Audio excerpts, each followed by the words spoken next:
Magandang gabi po sa ating lahat, mga tagapakinig. Ngayon pong gabi ay magpapatuloy tayo sa ating Homeward Bound Seminar ng IEL Care Group. Ang atin pong title ngayong gabi ay may pinamagatang Natatanging Daan. Ngayon po ay magkakaroon tayo muli ng sunod-sunod na mga sa ating programa. Ang mga gaganap po ay sila. Magkakaroon po tayo ng opening prayer sa pangunguna po ni Ma'am Leia Fitizanan. At ang susunod doon ay isang tanging awit na ipagkakaloob po ni Mike Gonzalez na may pinamagatang Dakilang Katapatan. At isusunod na po natin sa kanya ang ating tagapagsalita na si Pastor Juby Estrada. Siya po ay tubong San Francisco, Quezon, na siya po ang ating nagiging tagapagsalita sa 12 gabi-gabing pagpupulong na ito. Pagkatapos po niya ay makakarinig po tayo ng appeal song na ipagkakaloob naman po ni Ma'am Richelle Floralde na ang kanya pong aawitin ay may pinamagatang Diyos lang. At sa pagtatapos po ay pangungunahan tayo sa pananalangin ni Mr. Zani Fetisagan. Mga kapatid, mga kaibigan, isa lang pong paalaala. Ang programa pong ito ay hindi pangnegosyong broadcast. Manapay, ito po ay kapakinabangan ng ating mga kaibigan na mga nakikinig na nais po ng katotohanan. Ito po ay isang missionary work. So maraming salamat po. Tayo po ay sumubaybay sa ating programa, ang The Homeward Bound, at ang mga partisipantes ay magkakasunod-sunod po sa pamamagitan po ng pagkakasunod-sunod ng aking mga binanggit. Maraming salamat po. Tayo po ay manalangin. Ama naming Diyos na sumasalangit ka, ang manlalalang, ang gumawa ng langit at lupa. Maraming salamat po sa inyong walang hanggang pag-ibig at pagpatnubay mo sa bawat isa sa amin. Ngayon pong gabi, Panginoon, humihiling po kami ng malaking takal ng banal na Espiritu upang ang gagawin po naming programa ngayong gabi ay maging sang-ayon sa inyong dakilang kalooban. Idinadalangin po namin ang speaker, si Pastor Joby Estrada, ang District Pastor ng Central Quezon 2. Sana po, Panginoon, ang kanyang sasabihin ay magmumula sa inyo at makapagpalinaw po sa kaisipan ng mga taong nakikinig tungkol po sa doktrina na katotohanan. Amin.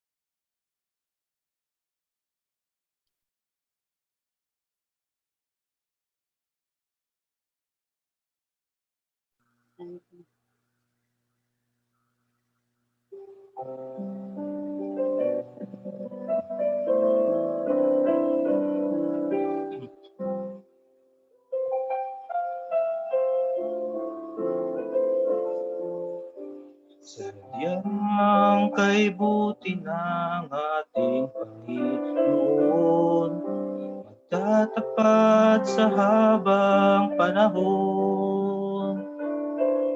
Maging sa kabila ng aking pagkukulang, biyaya niya'y patuloy na halaan. Tulad ng pagsinag ng gintong araw, patuloy siyang nagbibigay tanghal. Kaya sa puso ko't damdamin, katapatan niya'y aking pupurihin.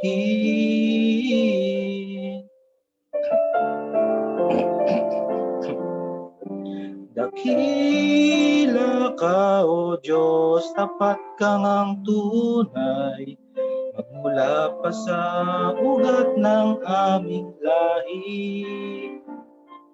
Mundo'y magunaw man, maasahan kang lagi, maging hanggang wakas nitong buhay.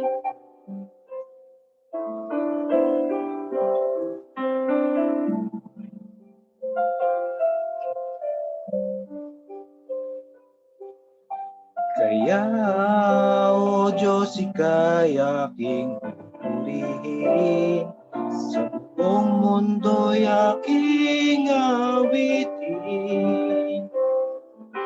Dakilang iyong katapatan, pag-ibig mo'y walang hanggan.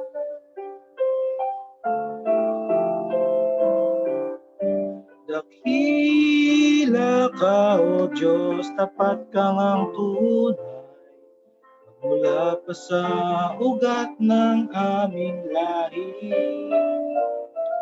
Mundo'y magunaw man, maasahan kang lagi, maging hanggang wakas nitong buhay.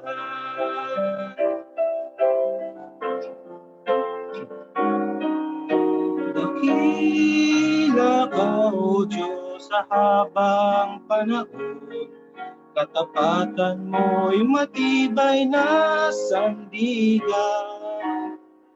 Sa bawat bighati, tagumpay man ay naroon, daluyan ang pag-asa kung kailan'y inahon. Ibig mo'y alay sa amin noon hanggang ngayon. Dakila ka, O Diyos. Dakila ka, O Diyos.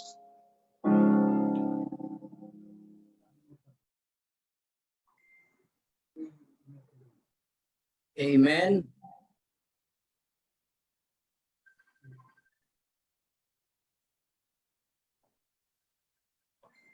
Maraming salamat. Hindi pwede. Ikaw ang picture mo ang lumalabas.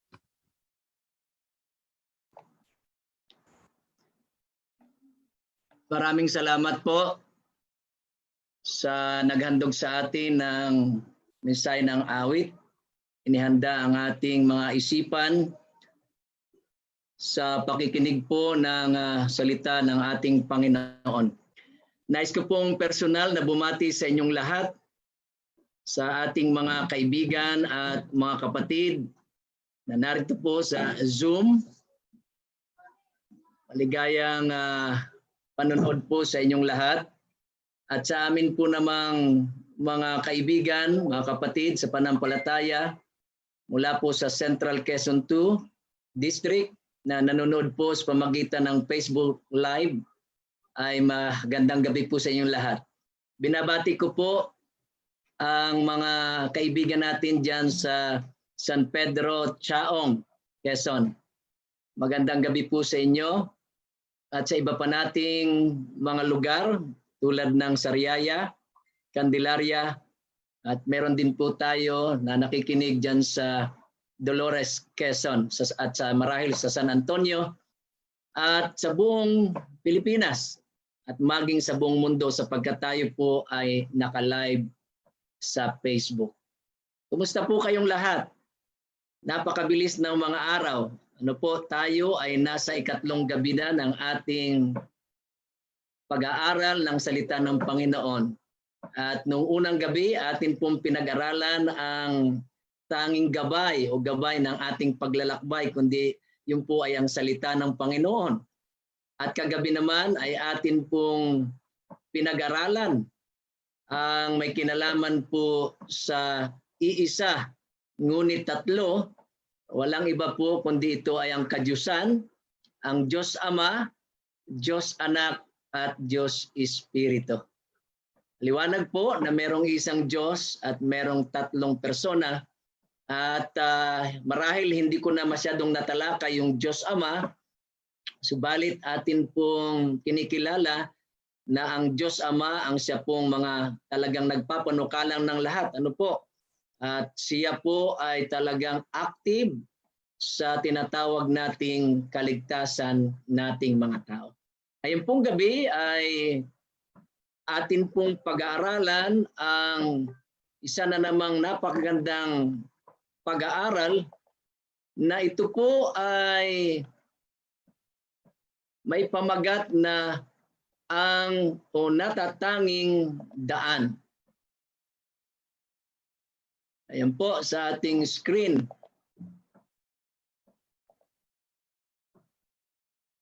Mga kapatid, mga kaibigan, kayo ba ay nakaranas na sa inyong paglalakbay ay dumating kayo sa punto na meron pong tinatawag crossroad? Yung ang inyong kalsadang tinatahak sa inyong marahil pagmamaneho ng inyong napakagandang sasakyan ay humantong kayo sa lugar na meron pong kalsada sa kaliwa at meron ding kalsada sa kanan. Ang tanong, aling kalsada ka tatahak? Sa kaliwa ba o sa kanan? Kaibigan, ikaw ang makasasagot sa katanungang yan. Sa atin pong pag-aaral ngayong gabi, ay atin pong aalamin kung ang atin bang daan na tinatahak sa ngayon ay tama. At kung ito'y tama, ito ba ang tinatawag na natatanging daan? At maaring ang isa pang katanungan, sino ba itong natatanging daan? Halika, kaibigan, kapatid, tayo ay magpatuloy sa ating pag-aaral. Ang pinakatampok ng ating pag-aaral ngayon ay ang Diyos Anak. Ating kikilalanin kung sino po ang Diyos Anak na binabanggit po ng banal na kasulatan. Narito po ang pagkakatawang tao ng Diyos Anak. Alam niyo po ba na ito ay nasa Biblia? Meron na pong hula na ang anak ng Diyos Ama ay siya po'y ipanganganak at siya po ay darating dito sa lupa sapagkat meron po siyang gawaing gagampanan. At ito po, ang hulang ito ay may katuparan. Sangayon po sa aklat ng Juan 3:16, ang sabi po'y, sapagkat gayon na lamang ang pagsinta ng Diyos sa sanglibutan na ibinigay niya ang kanyang, sino po ang ibinigay ng Diyos Ama? Ang kanyang bugtong na anak, upang ang sino man sa kanya'y sumampalataya ay ano pong mangyayari? Huwag mamatay, kundi magkaroon ng buhay na walang hanggan. Ang John 3:16 ay isa po sa pinakamagandang ebanghelyo sa banal na kasulatan sapagkat dito po ipinakikita ng kadyusan ng Diyos Ama kung gaanong kanyang sinisinta ang sanglibutan. At ang sanglibutan pong ito'y tumutukoy po sa atin na mga tao. Isipin po ninyo, ang Diyos Ama ay pwede namang ibigay niya ang kanyang mga anghel. O kaya'y iba na lamang na maaring nilalang. Subalit, sa kabila na ito'y masakit sa Diyos Ama, ibinigay niya ang lahat na ari-arian ng kalangitan, walang iba po ang kanyang Diyos anak o ang kanyang bugtong na anak upang ang sabi sino man sa kanya'y sumampalataya ay huwag mamatay kundi magkaroon ng buhay na walang hanggan. Isa pang talata na nagpapahayag, unang Juan 4:9. Hindi po niya kung sabayang basahin dyan sa ating screen. Dito, nahayag. Yan, binanggit na naman po ang pag-ibig ng Diyos sa atin.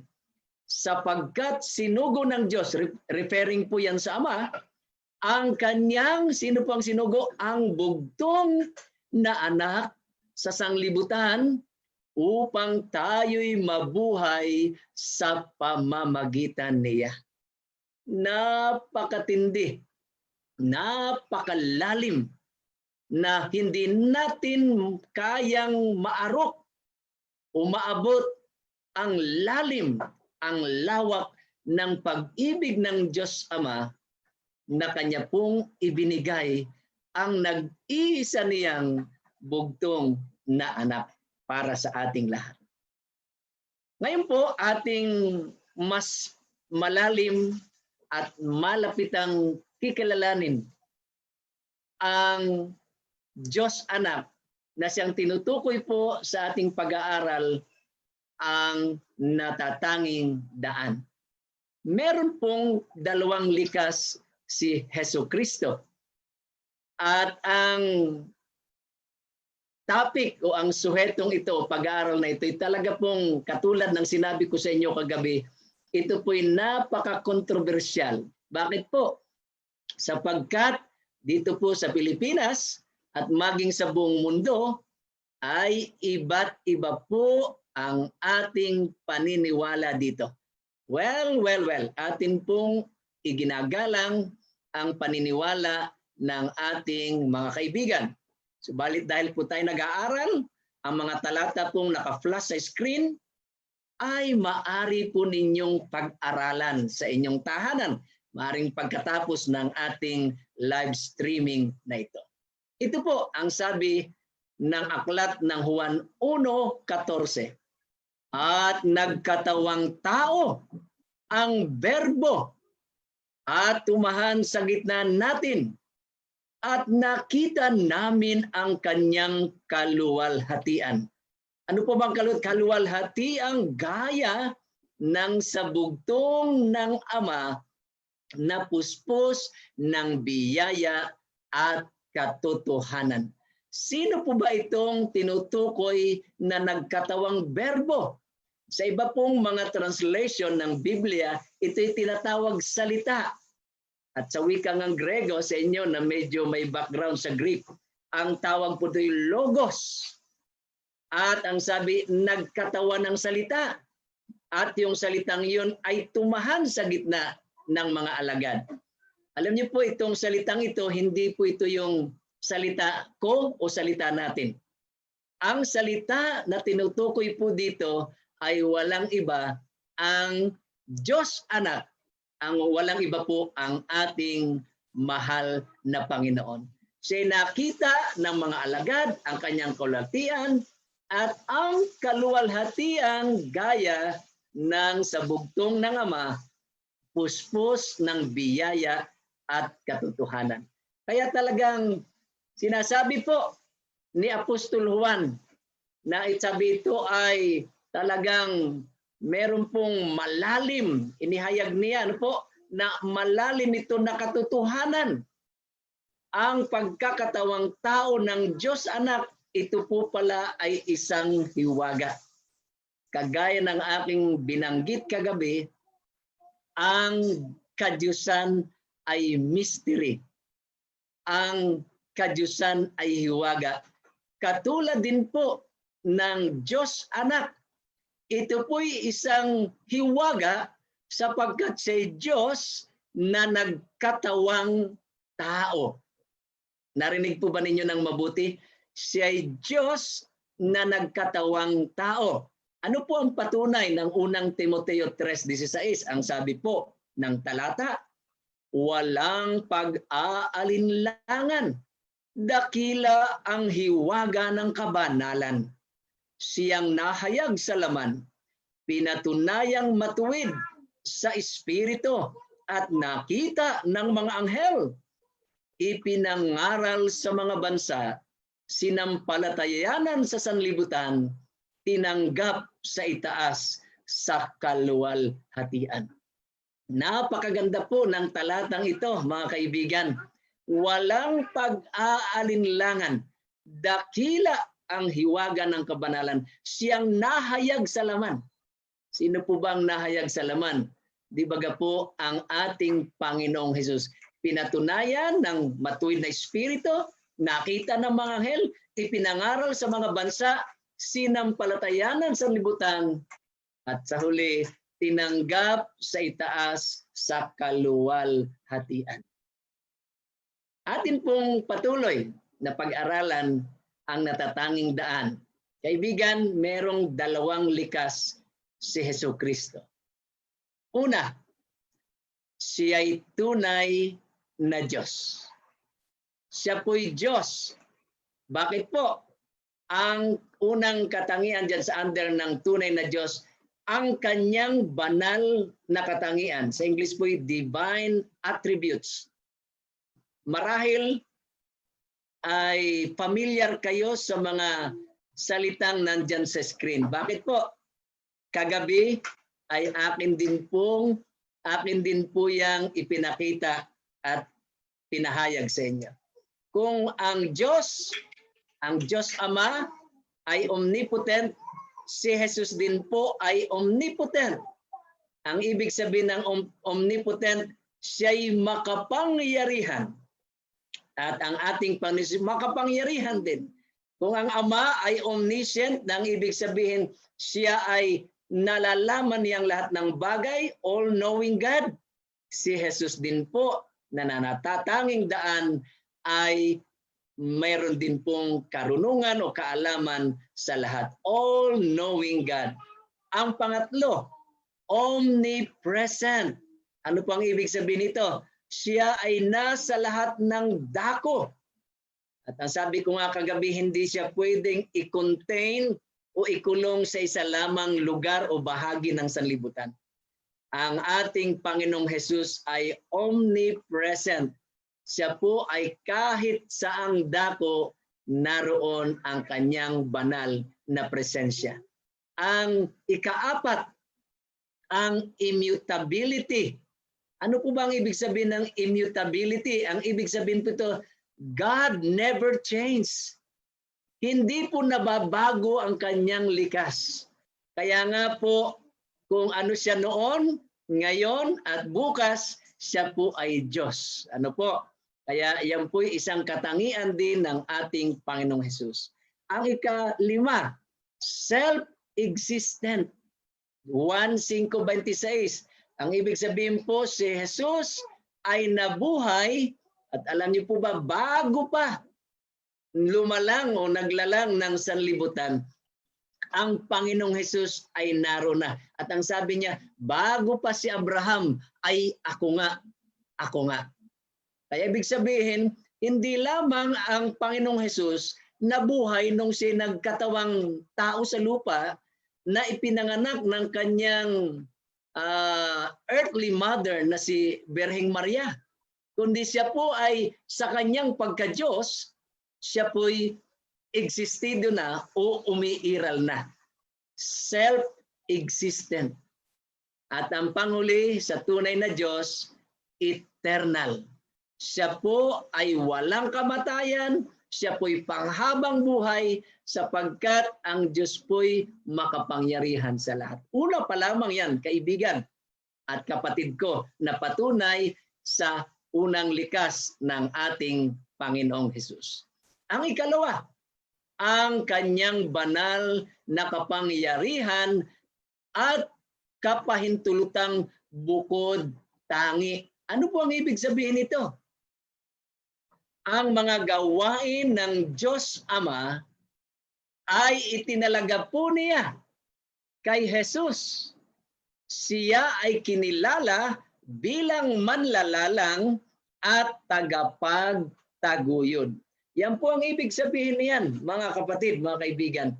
Ang Diyos Ama ay maraming gawain at tungkulin. Ano po ang ginawa niya? Itinalaga niya kay Jesus ang mga gawaing ito at kinilala bilang manlalalang at tagapagtaguyod. Kaya kung ang Ama ay manlalalang, si Jesus din ay manlalalang. Kung ang Diyos Ama ay sustainer o tagapagtaguyod, si Jesus din po ay tagapagtaguyod. Number 3, ang kanyang banal na pangalan. Ano po ang ibig sabihin nito? Ayan, Mateo 1:23. Maglilihi ang isang dalaga. Yan po yung si Birheng Maria.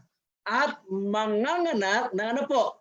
Ng isang lalaki at tatawagin itong ano po ang kanyang pangalan. Baka isama yan sa quiz ni Sister Flor. At tatawagin itong Emmanuel. Napakaganda po pala ang kahulugan ng pangalang Emmanuel. Bakit po? Naalala ninyo yung Elohim, Elyon o Elyon, El Shaddai. Ang pangalang Emmanuel, yung pong EL sa dulo, ang ibig sabihin po kasi sa Hebrew ng El o EL ay God.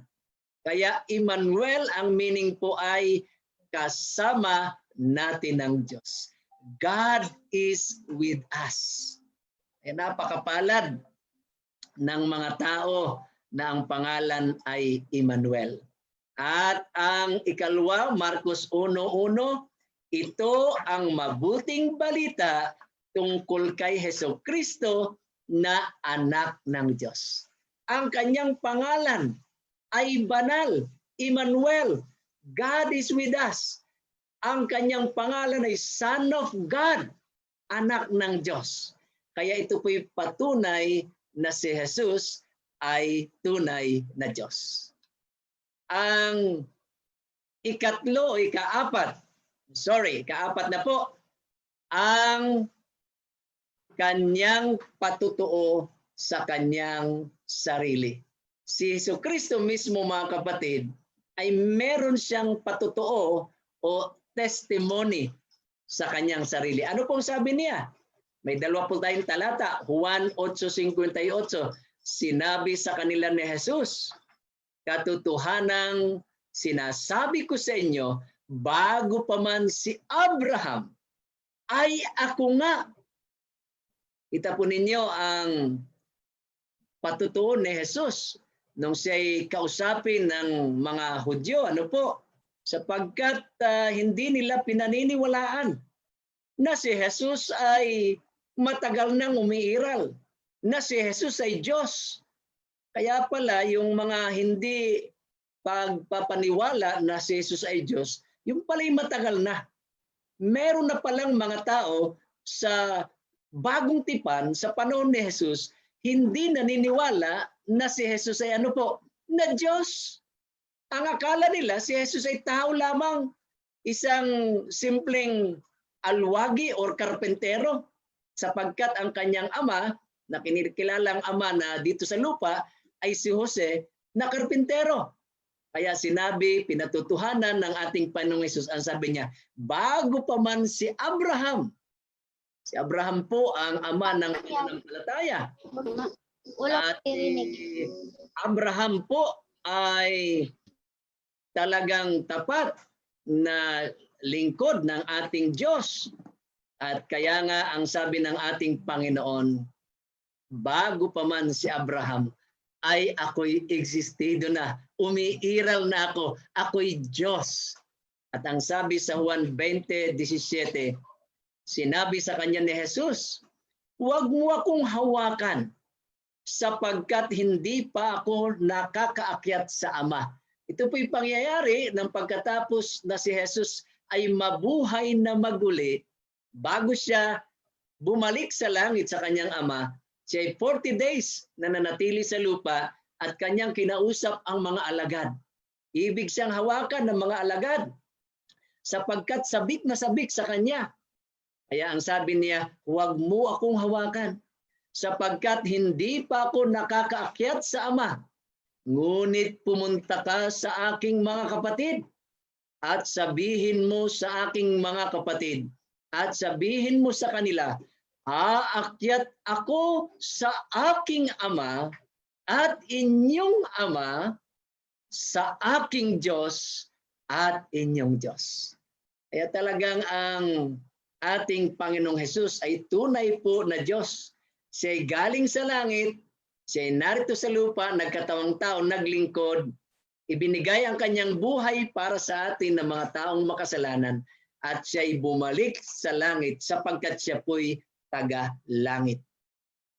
At number 5, siya ay sinamba bilang Diyos.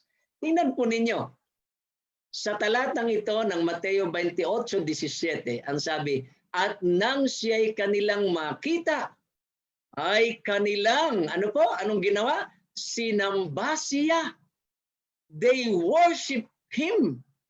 Subalit ang ilan ay nag-alinlangan. Pagmasdan po ninyo, nung makita ng mga alagad si Jesus, kanilang sinamba siya. Kung si Jesus po ay tao, kung siya'y tao lamang, ay bakit siya'y sasambahin? Hindi po maaring sambahin ang tao sapagkat yan po'y kapwa natin nilalang. Ang dapat sambahin lamang ay ang Diyos. Sa pamagitan po ng pagsamba ng mga alagad na nakakita sa Kanya, si Jesus ay sinamba. Patunay na ang unang mga mananampalataya sa Bagong Tipan ay kanila pong kinikilala at alam nila na si Jesus ay Diyos. Subalit ang malungkot, may ilan na nag-alinlangan. Di ba sa ating panahon ay ganyan din po.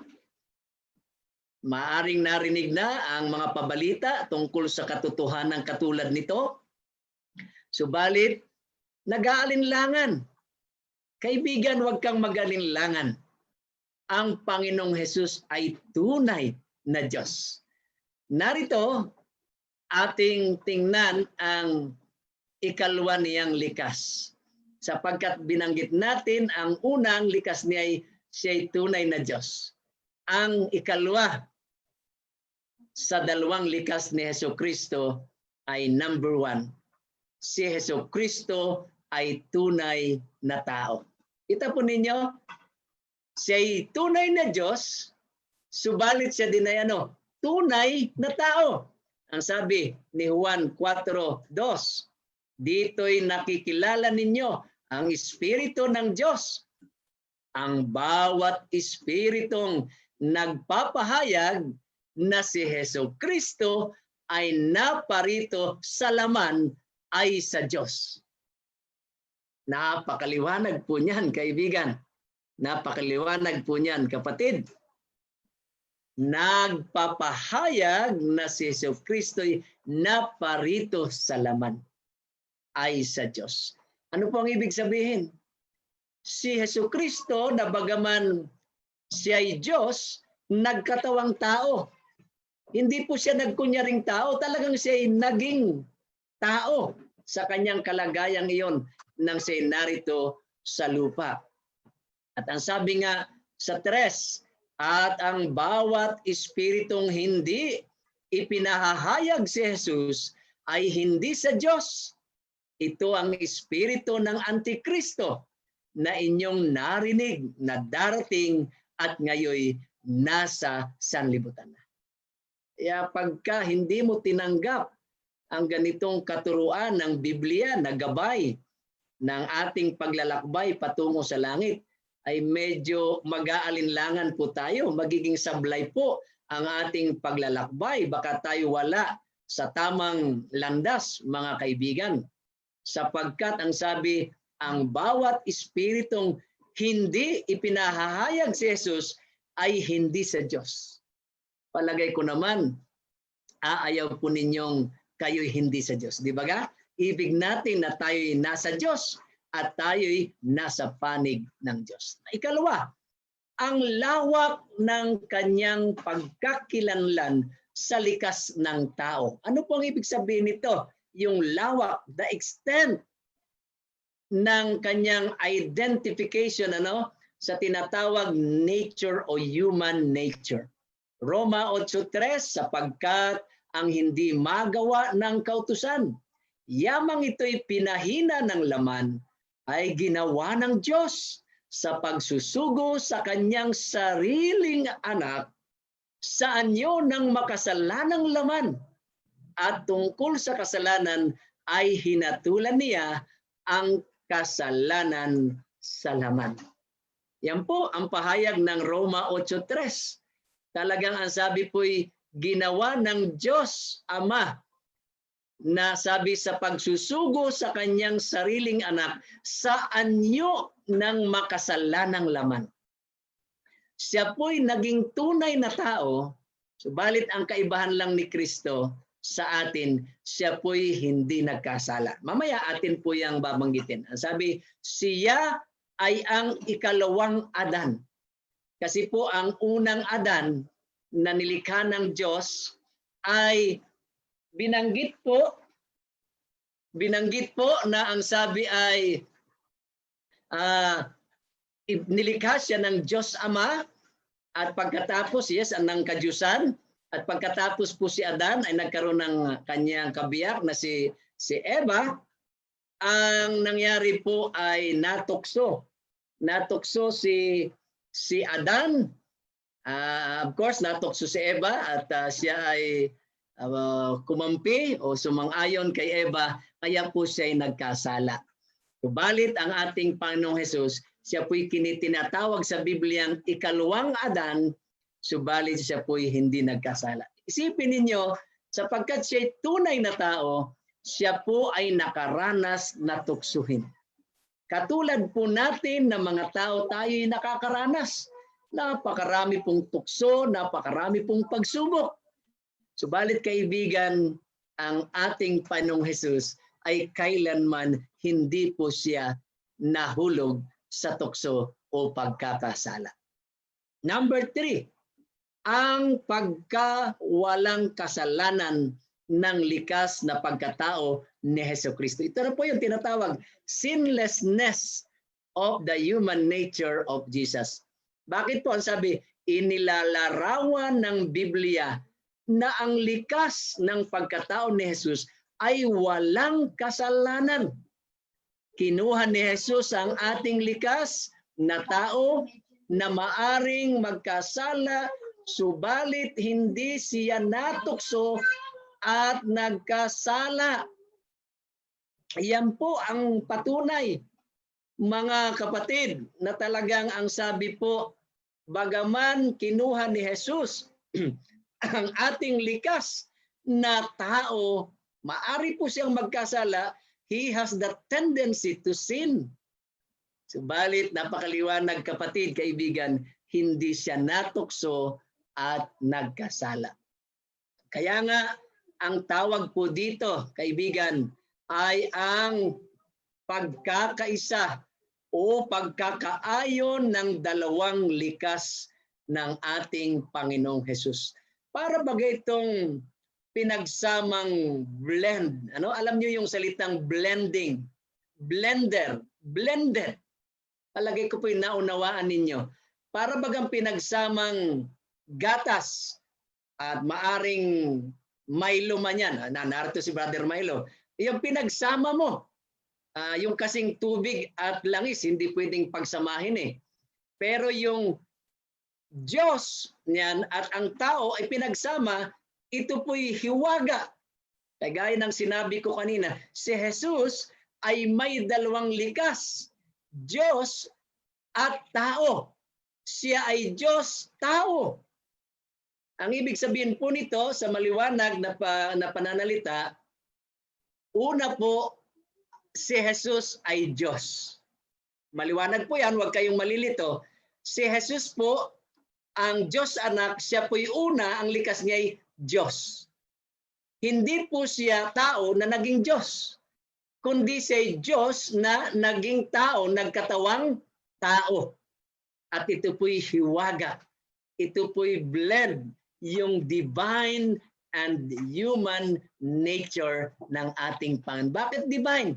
Siya po'y galing sa langit, siya po'y ipinaglihi sa pamagitan ng banal na espiritu at ipinanganak po siya sa pamagitan ng isang tao, isang babae, walang iba, si Birheng Maria. Kaya nga, ang ating Panginoong Hesus ay meron siyang mga tungkulin. Siya po'y propeta, yes. Marami po siyang binanggit na mga hulang natupad. At sa kasulatan, marami pang hula na binanggit ng Panginoon na ito'y mangyayari. Katulad po sa aklat ng Mateo 24, nariyan po ang mga hula ng Panginoon. At ito ang ating naranasang COVID-19, mga salot, nangyari na po yan. Yung digmaan, kagutom, yung mga lindol, lahat ng mga disaster na nangyayari, at lalo na itong ating nararanasang salot, itong kahirapang ito, yan po'y hula ng Panginoon. Kaya siya'y propeta.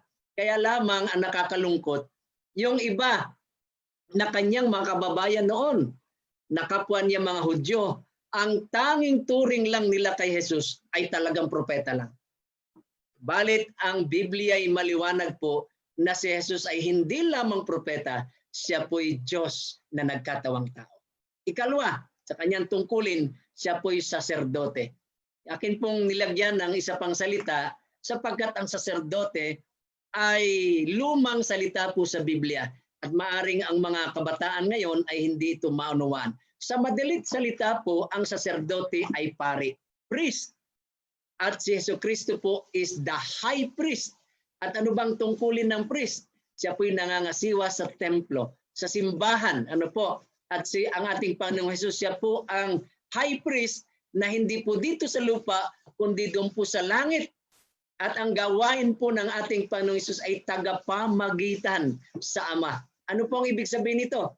Sa panahong tayo nagkakasala, tayo na mga tao ay makasalanan, tayo marupok, madali tayong matukso. Sa panahong tayo po'y nagkakasala, ang banal na espiritu ang sumusumbat sa atin sa mga pagkakasalang ito at kaya tayo'y dumarating sa tinatawag nating pagsisisi at paghingi ng tawad sa Panginoon. Mga kaibigan, si Jesus po ang ating tagapamagitan. Siya po ang ating tagapagtanggol. Sasabihin niya sa Ama, Ama, totoong nagkasala ang taong yan. Subalit, ang taong yan ay humingi ng kapatawaran. Siya'y pinatawad ko na, siya'y wala na sa tinatawag condemnation of sin or death. Maliwanag po, kaya napakaganda ang isang tungkulin ng ating Panginoong Hesus na ito. Siya po'y naroon ngayon sa kabanal-banalang dako ng sanktuaryo doon po sa langit. At ang panghuli, mga kapatid, mga kaibigan, ang atin pong Panginoong Hesus, hindi lamang propeta, hindi lamang saserdote o pare, siya rin po ay hari. Jesus is King. Jesus is King. At sapagkat kung siya ay hari, meron po siyang kaharian o kingdom, mga kapatid, mga kaibigan. At kung meron siyang kaharian, meron po siyang mga tauhan o subordinates. At ang kanya pong mga tauhan, ang kanya pong mga subordinates, walang iba, kundi po tayo na mga taong sumusunod at may pananampalataya sa ating Panginoong Hesus. Kaya nga, kung siya ay hari, meron siyang kingdom at meron po siyang dalawang kingdom. Hindi ko na po naisulat yan. Una, yung pong kingdom of grace. Yung kanyang kaharian ng biyaya. Opo, mga kapatid, mga kaibigan, ang ating Panginoong Hesus ang natatanging daan sa kaligtasan sapagkat siya ay hari, siya po ay merong kaharian ng biyaya. Sa panahong tayo'y nagkakasala, sa panahong tayo'y batbat ng mga kasalanan, sa ating paglapit sa Panginoon, sumasagana ang biyaya ng Panginoon sa atin. Amen, mga kapatid, mga kaibigan ko. Kaya tayo'y kanyang pinapatawad. Kaya kaibigan, anuman ang iyong kalagayan ngayon, ikaw man ay nasadlak sa kasalanan, ikaw man ay matindi ang iyong adiksyon sa anumang bagay, ikaw may suliranin ngayon, sa iniisip mo, ikaw man ang pinakamasama ng tao sa buong mundo ngayon. Kaibigan, lumapit ka sa ating Panginoong Hesus. Siya'y puspos ng kahabagan at biyaya. Siya'y Diyos na nagpapatawad. At kung ikaw ay lumapit lamang sa Kanya, kilalanin ang iyong pagkakasala at ikaw ay magsisi, handa kang tanggapin ng ating Panginoong Hesus. At ang ikalwa, sapagkat siya'y hari, meron siyang kingdom of grace, meron po siyang kingdom of glory. Yung kingdom of grace, yan po ay kaharian sa ating mga puso. Ang kingdom of glory ay ito po yung darating na kaharian ng Diyos na kanyang itatatag. Hindi po sa sanlibutan itong makasalanan, kundi diyon po sa tinatawag bagong langit at bagong lupa. Kaibigan, kapatid ko, ibig mo bang makarating sa lugar na yon at manahan sa tinatawag kingdom of glory, kaharian ng kaluwalhatian ng Panginoon, na doon po'y wala ng pagkakasala, wala na pong karamdaman, wala na pong sakit, wala ng pighati, higit sa lahat, wala ng kamatayan, at doon ay pawang kaligayahang kapiling natin ang Diyos. Kaya kaibigan, mahal na kapatid, ngayong gabi, si Jesus po ang natatanging daan. There is no other way to be saved. Talagang si Jesus lamang po ang natatanging daan. Ang iniisip ng iba ay kahit naman daw kahit saan anong daan, ay doon din naman ang punta. Ang ibig sabihin nila, sa langit daw naman ay kahit iba't ibang rota, kahit iba't ibang lalakbayin mong landas, at the end ay doon din naman. Para bang ang ibig sabihin nila, kung pupunta ka ng Lucena at ikay taga Sariaya, ikaw ay taga Candelaria, ikaw ay taga Chaong, taga Dolores, o kay taga San Antonio, kung ikay pupunta sa Lucena, ay pwede namang dumaan ka dito, mamaybay ka sa bayan ng Candelaria, sa Sariaya, sa loob ng bayan. Kaya lamang ayaw mong matraffic. No, excuse me po, ayaw mong matraffic sa bitukang manok ng Sariaya. Ay di ang iba'y dumadaan po doon sa ecotourism at doon ay mabilis ang sasabihin ay kita mo nakarating din naman ako sa Lucena. Mga kaibigan, mga kapatid, parang ang logic ay tama. Pero pagdating po dito sa kaligtasan at ating paglalakbay patungo sa ating tahanan sa langit na bayan, kapatid, there is no other way. Talagang wala pong ibang landas o daan. Ang natatanging daan lamang ay si Jesus. Tanging si Jesus. Kahit nga po yung ating sariling kabanalan, katwiran, yung ating mabubuting gawa, sa Panginoon po ay maruming basahan. Hindi po natin kayang ipagmalakihan. Hindi makapagliligtas sa atin ang ating karunungan, ang ating kadakilan, ang ating kayamanan. Ang tangi pong makapagliligtas sa atin ay ang ating Panginoong Hesus. Kaya ang sabi sa Juan 14:6, sinabi sa kanya ni Jesus, ako ang daan. Kita po ninyo, sabi ni Jesus, I am the way, at ang katotohanan, the truth, at ang buhay, life. At sino man ay hindi makakarating sa Ama, kundi sa pamamagitan ko, sa pamamagitan ng ating Panginoong Hesus. Kaibigan ko, nais kong ikay kausapin ngayong gabi, puso sa puso.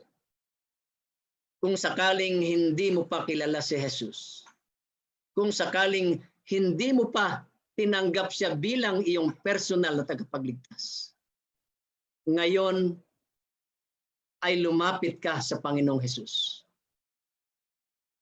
Sumampalataya ka na si Jesus ay Diyos na nagkatawang tao, sapagkat kung hindi siya magkakatawang tao, ikaw at ako ay hindi matitiyak ang kaligtasan natin. Kaya nga, katulad ng kamay ni Jesus na nariyan sa ating screen, siya po'y nag-aanyaya sa atin, anak, lumapit ka. Halika, come unto me. Sapagkat ang Diyos ay naghihintay sa atin na siya'y ating tanggapin.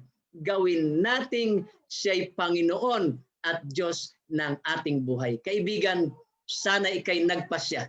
Huwag kang malilito sa daan na iyong tatahakin. Ang danging daan lamang patungo sa Ama, patungo sa langit, patungo sa kaligtasan ay ang ating Panginoong Hesus. Nawa, masumpungan mo ang natatanging daan, ang ating Panginoong Hesus. Ito po ang ating samot dalangin sa matamis na pangalan ng ating Panginoong Hesus. Amen at amen. Amen.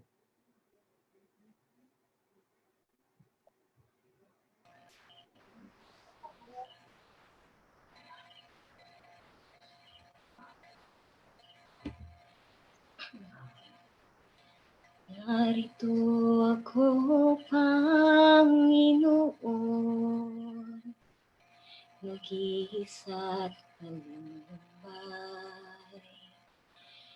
Di batid ang aking gagawin, ako'y lito sa aking buhay. Ang bukas ay hindi ko alam, di rin alam ang gagawin ngayon.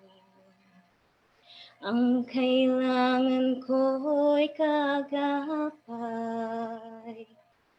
sa paglimot ng kahapon. Maging madilim man ang gabi, ay darating din ang umaga. Huwag mag-alala, magtiwala sa Kanya. Kung ano man ang gumugulo sa isip mo, ang Diyos lang ang tanging sandigan mo. Kaibigan ko, huwag malumbay, kahit ikaw ay nag-iisa. Ano man ang iyong nakaraan, huwag na itong isipin. Ang bukas ay di mo alam, ngunit hindi ka dapat mangamba. Hindi Kanya pababayaan, ialay ang lahat sa Kanya. Maging madilim man ang gabi, ay darating din ang umaga. Huwag mag-alala, magtiwala sa Kanya. Kung ano man ang gumugulo sa isip mo, ang Diyos lang ang tanging sandigan mo. Maging madilim man ang gabi, ay darating din ang umaga. Huwag mag-alala, magtiwala sa Kanya. Kung ano man ang gumugulo sa isip mo, ang Diyos lang ang tanging, ang Diyos lang ang tanging, ang Diyos lang ang tanging sandigan mo. Amen.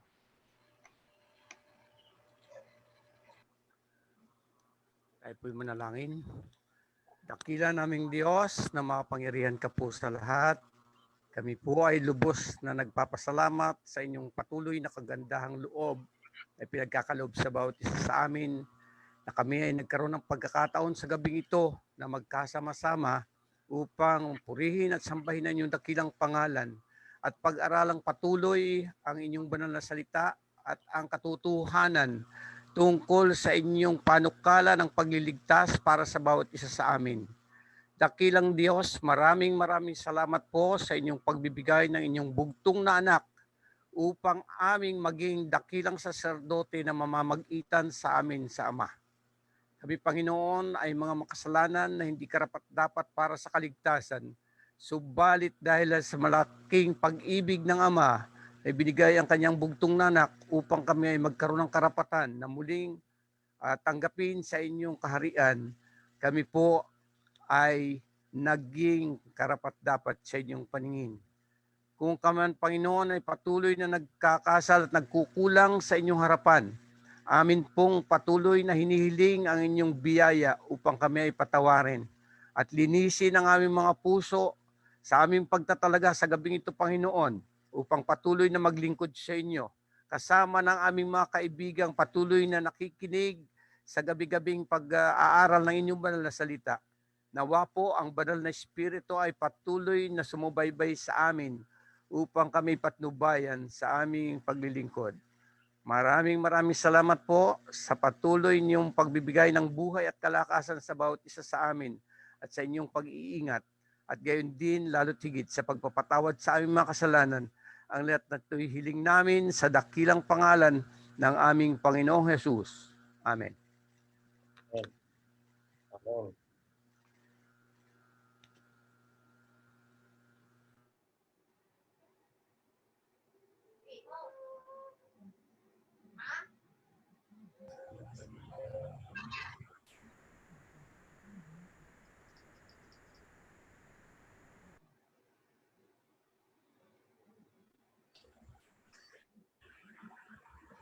Muli na naman pong nagtapos ang isang serye ng ating pag-aaral sa gabing ito.